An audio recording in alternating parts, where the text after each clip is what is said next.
Since its release last month, PvZ 2 Reflourished has made a huge impact on the Plants vs Zombies community. This DLC-sized mod has added 2 new worlds, expanded the existing ones, introduced new plants and zombies, and rebalanced the game in many ways. Reflourished has seen mass popularity over its first month and received a lot of praise. Today we're going to be turning our attention to and focusing on the holiday mashup world, as I think it's a masterclass in the evolution of the Plants vs Zombies formula. Holiday Mashup uses many of the PvZ 2 holiday and timed events we have seen over the years and repurposes them to create new content. This world isn't just more of the same old, however. They haven't just taken existing levels and put them in an order, for example. PvZ 2 Reflourished goes much further and shows us and PopCap how the existing PvZ formula can be developed and innovated in new exciting ways without jeopardizing or removing the core components of what makes PvZ PvZ. One of the standout reasons why I think the holiday mashup world builds upon the existing formula is the new mechanics that are introduced. All worlds in vanilla PvZ 2 introduce new gimmicks, but reflourished ones are a little more unique and impact strategy more than we have experienced previously. I am of course predominantly talking about the resistances mechanic. In holiday mashup, different zombies have different resistances. For example, the Festivus zombies are 75% resistant to chill effects, meaning the likes of Iceberg Lettuce and Snow Pea will be much less effective. I think this system really takes the strategic element of Plants vs Zombies one step further. Zombies don't just have varied levels of toughness and different abilities anymore, they also have resistances. It's just something else to have to think about and work into your tactics. It makes you alter and change up your strategy more frequently than in the vanilla experience, especially as all of these resistances are combined with the removal of the plant leveling system. Normally, if you have highly leveled plants, you can just churn out your strongest and they'll be able to blast through almost anything that gets thrown at them. Taking this away though makes plants more unique again and encourages different strategies based on what zombies you are coming up against. It's just adding further complexity, which, as I said at the beginning, it innovates without jeopardizing the core ingredients of PvZ. Then we have the present gimmick, which I also think highlights an interesting way how future PvZ titles could approach world gimmicks going forward. What I really like about the presents in holiday mashup is that they both reward and punish the player. What I mean by this is that when a present is destroyed, in most cases you are rewarded with some sun, plant food, or a new plant, which is great, but this can also work against you in a couple of ways. For example, if you're in a level that has an objective of not allowing X number of plants to be eaten, a pea shooter may get spawned near the front of the lawn unprotected. Presents can also spawn on any tile, even if there is a plant on it, pushing them backwards in the process. The more obvious downside is presents can get in your way and your plants must shoot through them.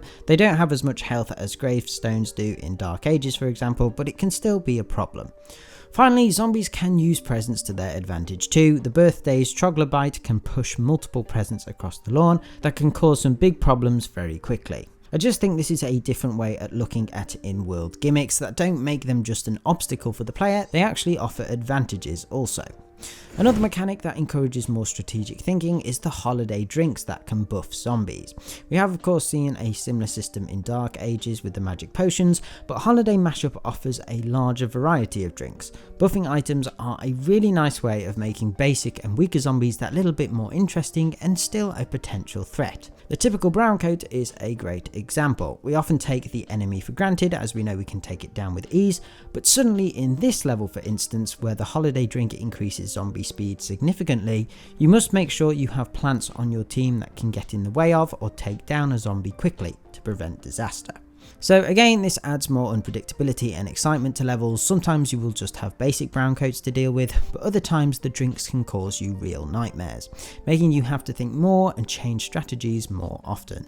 This segues us nicely to talk about variety, as I think this is another area that holiday mashup shines in. Now, this world has a lot of levels, 48 to be exact, but during my time with it I have felt the world has a lot of variety and different types of level to keep you engaged. Obviously it helps that there are a lot of different types of zombie, from Lawn of Doom to Spring Inning to Look of the Zombie, but even from just a visual standpoint enhanced by the resistance system, this world already has a lot of variety. But in terms of of the level variety specifically, there is a lot here, both old and new, that keeps this world fresh and interesting as you progress. We have the standard levels that we've seen many times before, like Last Stand and Conveyor Belt, but there are a number of new level types as well as some other elements that help to keep the world engaging.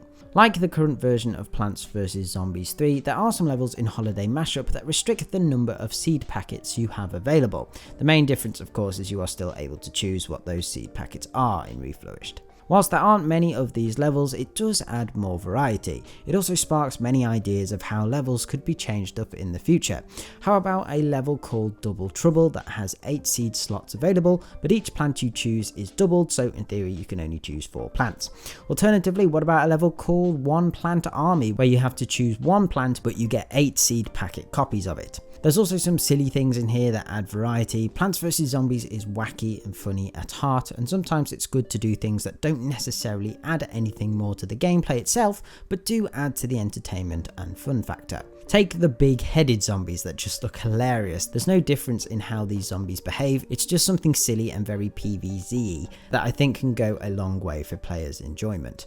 Another great example of this is the levels that reference other parts of the franchise. Level 6, for example, has the player face off against Infinity from Plants vs Zombies Heroes.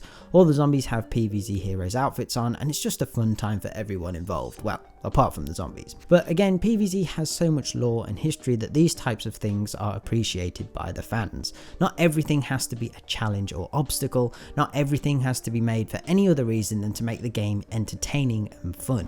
I really do think PvZ 2 Reflourished's Holiday Mashup world shows us that there is still a lot of potential for evolution within the existing PvZ formula.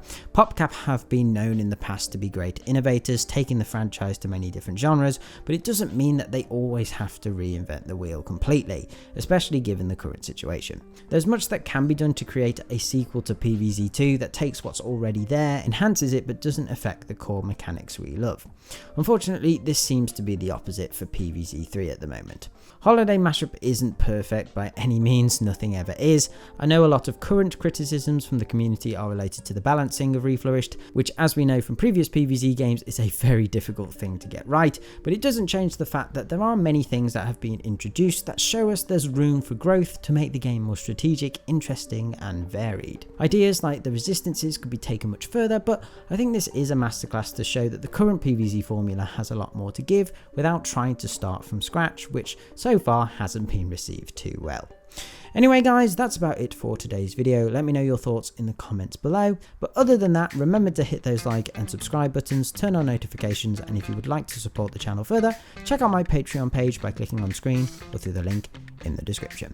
Okay, thanks guys, bye.